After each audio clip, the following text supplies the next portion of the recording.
Awesome. It's going. Here we go.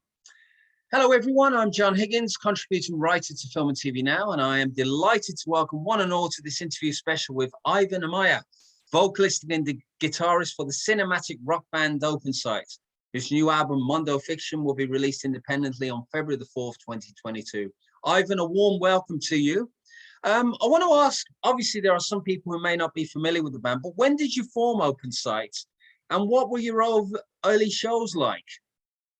Hi, John. Thank you very much. So, regarding the story of the history of the band, I moved to London back in 2012 from Colombia in South America, where the band was functioning, and there was kind of like some years of the band having the live there, and basically. I moved. I had the opportunity to move. I moved here, got the new lineup together, and beforehand, there was kind of like also the film music influence, but it wasn't as strong as it is right now. And we put out an EP back in 2015 called Ulterior Motives. Which kind of like worked as a more of a statement about what the band is about in terms of the sound and in terms of the character and the approach. And then we've been touring, we've been playing, and now we gathered a proper in this case 11 song statement with Mondo Fiction, which is the record that we are about to put out, and it's been really fun, a really fun ride. But yeah, it's one of those stories about like Opensight really was the high school band that the friends gathering and having love for the same kind of music and kind of like growing together. But after that initial kind of like genesis, then there's been lineup changes, country changes and whatnot, but the essence is still there, I think. So yeah, it's been great. Okay. Well, obviously, I mean, I watched your video for Plot Twist, which for me looks really great. I mean, it's an affectionate homage to Grindhouse. I mean, let's talk a little bit more about your musical and cinematic influences. I mean, obviously, we get a sense that you're doing very much in the realm of like gobbling and stuff like that. I mean, there's a lot of it's an interesting sound, and I did like the energy of it. But who would you say are your influences that actually shaped, what shaped you as a musician? Well, it's it's the kind of like the film music influence. I don't think it's anything that it's so rare. It's not. I mean, especially we move in like the heavy metal and progressive heavy metal circles, and it's always been there. You see, like Iron Maiden had Were Eagles there, and The Wicker Man, and you listen to those songs, and you end up kind of like discovering the films as well. But growing up, there was always the James Bond soundtracks, and also the Ennio Morricone epic Western film scores as well. So the really cool thing is that we're playing like hard rock and heavy metal music, but film music can be anything, and that's kind of like the special thing about it. You see, there's Henry Mancini and those kind of composers were more like in a jazz or format or jazz band formats and so on, as opposed to the idea that everybody has, which is the full-on orchestra film score. So yeah, if to summarize, it's like we grew up listening to rock, metal music, but there's all sorts of sources of inspiration, and film music is one of the strongest. There's also like video game music is something similar as well, and it is there, but the kind of film music we like is more the Ennio Morricone, more the 70s hard-boiled action, the Dirty Harry, those kind of like jazzy and very dramatic vibes. And it's more related to genre films. The whole exploitation, horror, thriller, and crime film. Those sorts of things are, it's just, it has a sense of adventure, and eventually everything that you like will get kind of like organically and very organically kind of like vamped into whatever you do. So if you're doing a band but you love a film, it would get its way there naturally, and I think that's the way it's happened with us. I've got to talk a little bit about your working relationship with Will Myers, who's worked with the likes of The Answer, Breed 77, Heritage Order, Panic Cell, The Morage, Adrian Smith. I mean, what does he bring to the table in terms of your own, actually formatting the songs and the mix? Because he mixed the songs for this album. What does he bring to the table? Well, I think it's about him knowing the band, really, because the relationship with him started with the previous record, which was Ulterior Motives. Now in Mondo Fiction, after that kind of like early relationship with him, he definitely knows that we know what we want. It's more of, and he knows how to get it. He makes the music sound good, and he's open to basically the things that we're interested in getting across. We want to use we want to be dramatic. We want to allow ourselves to use lo-fi sounds, for instance. So you've heard there's like a kind of like a vinyl vibe to the whole thing as well. And yeah, it's basically based on the relationship. We allow certain time for writing, and also we basically have more of a strategy when it comes to, okay, so we're going to record these, we're going to send you the stems, and it's more of the process kind of thing. So it's more about like us working well with each other. So it's like having band members, it's about knowing each other and the relationship, basically. So let's talk a little bit about, I mean, the one that stands out is you've done a cover of the classic Bond theme Thunderball, which was originally vocalized by Tom Jones for the 1965 film in the series. I mean, is this going to be, is this going to become like a common thing in your future work? Are you sort of looking to take a specific song from a classic film and add that to your albums? I mean, obviously, after this album comes out, you'll obviously go on and do other things. But I mean, why did you pick Thunderball? Well, it's because it was a favorite when it comes to the Bond tracks. There's, all of them are great. There's but there's something special about Thunderball, and we just liked it, and we thought we could do something interesting when it comes to that particular song. Funnily enough, when I was exposed to the Bond soundtracks, I was really, really young. And at that time, my understanding of the English language was, I was kind of like wondering what they were saying. And, when you hear like Goldfinger and that sort of thing, they're always talking about the bad guy, right? Goldfinger, he does this, he does that, and his heart is cold. And when I heard Thunderball, I thought they were talking about a bad guy as well. Not about the protagonist. I thought it was they were talking about the antagonist of the film when I was first exposed to the song.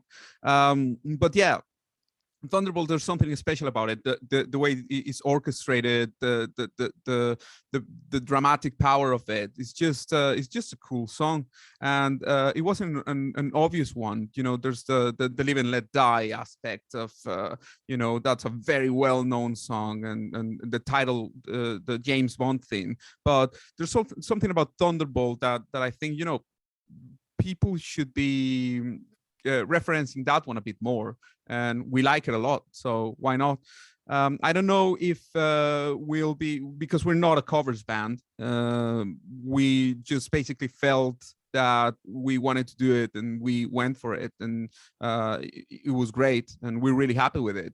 But in the future, I don't know whether we'll be picking any other film scores. We might, and there's always kind of like a list of tentative ones that would be fun to do, but it's not something that we are set to do every time we release a new album or anything like that.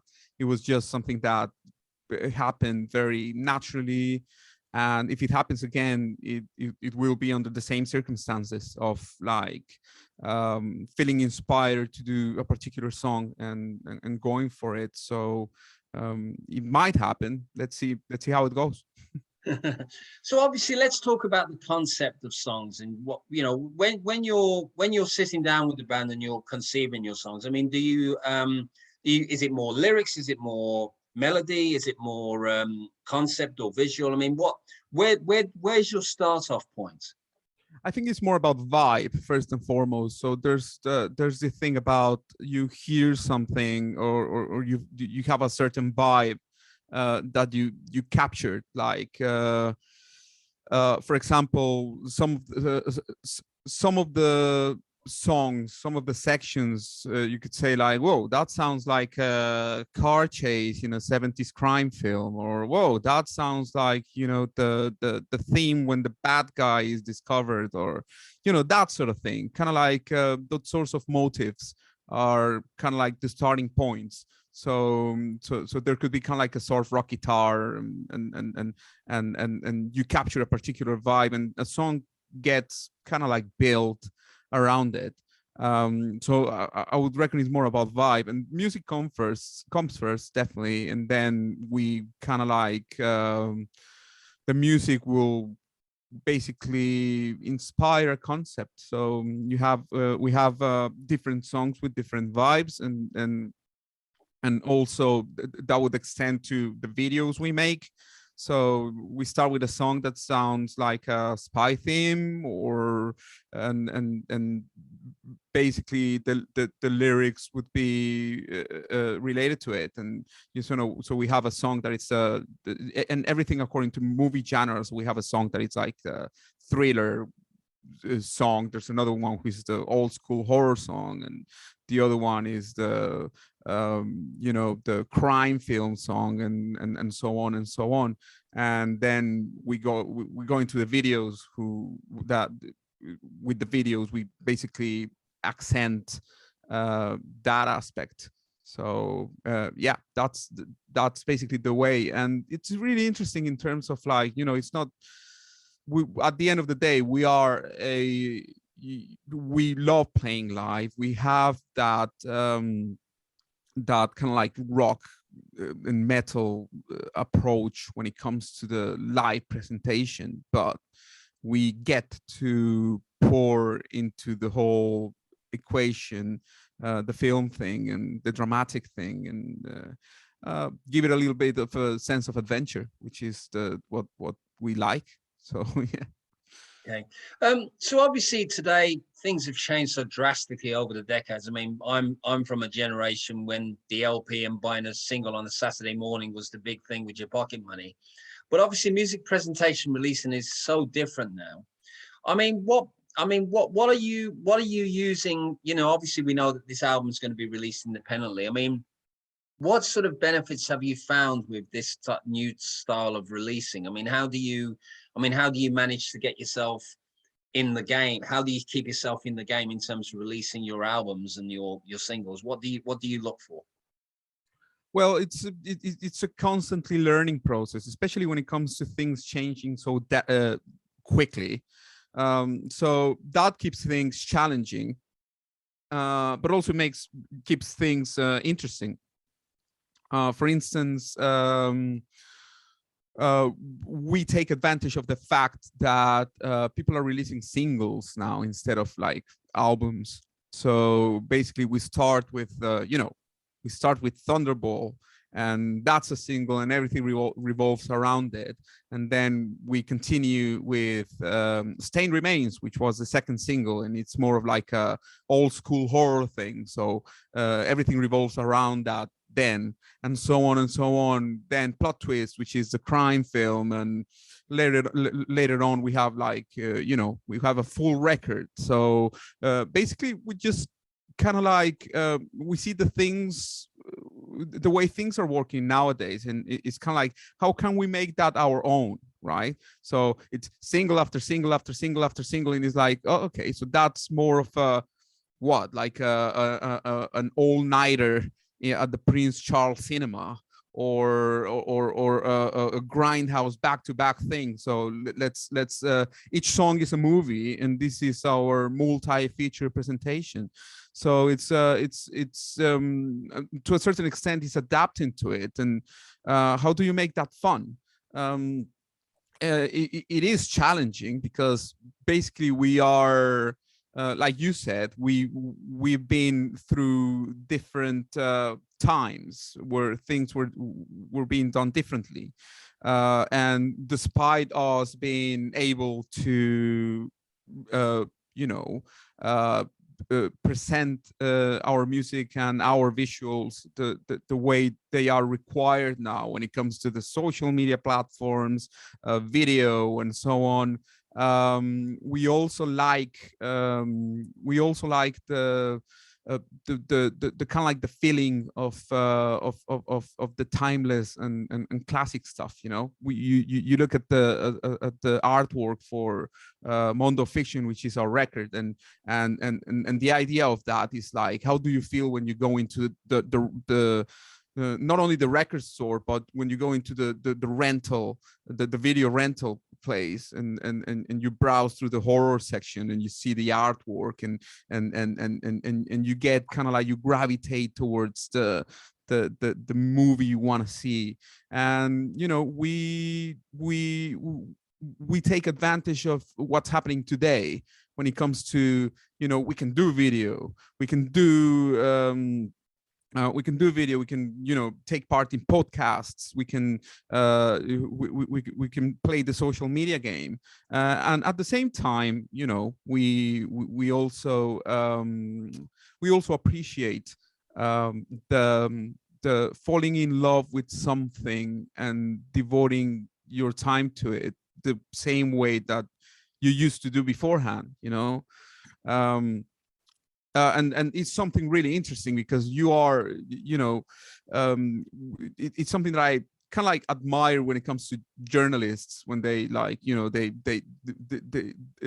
they start talking among each other and say like, oh, I think my 50 records of the 2021 were this and that, and I'm looking at them and saying like, how do you do that? How do you delve into 50 records? That's like I admire that, but it when it comes to how it works with me, is like, I explore music as much as I can, but sometimes at some point I fall in love, and I fall in love with a record or a song or a movie, and then you end up like immersed in it for a while. So yeah, it's just two sides of the coin, and the new way, take advantage of it, but at the same time, there's also good things when it comes to how things were done in the past. So it's just about making sure you're having fun with it,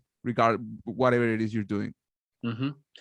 So obviously you've told us that you enjoy playing live. I mean, obviously with all the restrictions that are still going on with theatres and stuff at the moment, I know that several West End shows have had to cancel for a time being, including Cinderella. I mean, when can people expect to see you back on the road? Well, what shows have you got planned? well, we have the launch show for the Mondo Fiction, which is going to be 1 week before the album hits, and it's going to be in London, in Nambucca, and we're playing with a band, friends of ours, They Cure, and that was basically confirmed less than a month ago.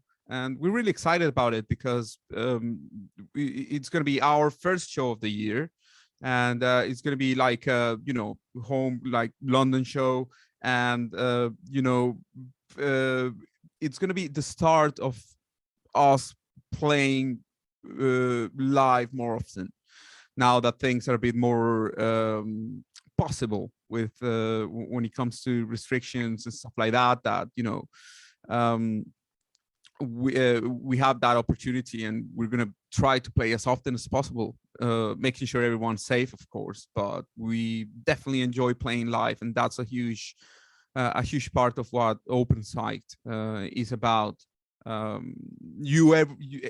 Everything you tailor it according to the experience you want to have, and for us, playing live is it's just vital for the band. Okay. And so given that you are a cinematically minded band, I mean, are we going to expect an Opensight official movie or concept film in the future, you know, like a concept film, you know, which actually celebrates in a narrative way and celebrates the music? Well, that's a good question, but I think it would be great to get involved when it comes to producing something more towards a narrative. However, it's just it just would be like I mentioned before, the experience would be more of a kind of like a film production experience thing. I think music is first and foremost, and right now the videos that we're producing and the visuals that we're producing have that sort of dramatic and cinematic feel to it, and I think whatever we can do to push that to push more into that is great. But there's no plans of us becoming like a production company or anything like that. But it would be great. What I think would be great would be to maybe get more connected to with people who are doing those sorts of things and collaborate. That's something that I'm really looking forward to. We've been with the Thunderball video. We were able to work with Andy Pilkington from Very Metal Art. That was really good. But when it comes to people who are more inclined towards the genre films and stuff like that, it would be good to work and make them our peers. That would be very interesting, and it would be good. It would be great. We would love to do something like that, and we would love to kind of like see what's out there when it comes to films being released that would make sense to get involved with. Okay. Well, I've got one final question before we wrap up, and it's just a personal one for you, really. Is what are you most proud of about your artistry and work? I mean, both as an individual and as a band member of Opensight. Well, that's that's a difficult one. I feel really good about the way the band is at the moment, concept wise. That we are able to do the music that we want to make, and that there's definitely a point of there's definitely stuff that makes us stand out when it comes to how the band sounds and the presentation and the concept. That's something that I feel really happy about, and the fact that and the other thing that I'm really happy is that I've been able to work with a team that as a band, in terms of a band format, especially nowadays, that you see tons of people kind of like going it, doing it alone. You know what I mean? Like there's a lot of musicians who are by themselves and producing music by themselves, and sometimes the whole team aspect of it is not really evident. But like I mentioned before, we want to tailor this to the experience we want to have, and the experience we want to have is a live band, a band playing live, like, you know, for 3, 4, 5 people playing live, and the sweat and the energy and that's the experience that that I was dreaming of when I was really young. And right now, you know, we are playing live, and we're playing it in that sense. So that also makes me really happy. Okay. Well, listen, Ivan, thank you so much for your time and insights today. I mean, I'm absolutely thrilled. I mean, I certainly would would love to come to your concert when you're doing the pre-launching. So that sounds great. Just wrapping up, for more information on Oversight, you can go to their website, which is www.opensightsband.com. And please do support live music and bands like Oversight whenever and wherever possible where they are playing, as we continue to live through the ongoing challenges. Also support independent filmmakers and the cinemas as they continue to return to normal. If you want to see more articles, interviews, and reviews like this, you can go to filmandtvnow.com. And thanks again, one and all, for watching. And thanks again to you, Ivan. Thank you, John. Thank you so much. Thank you.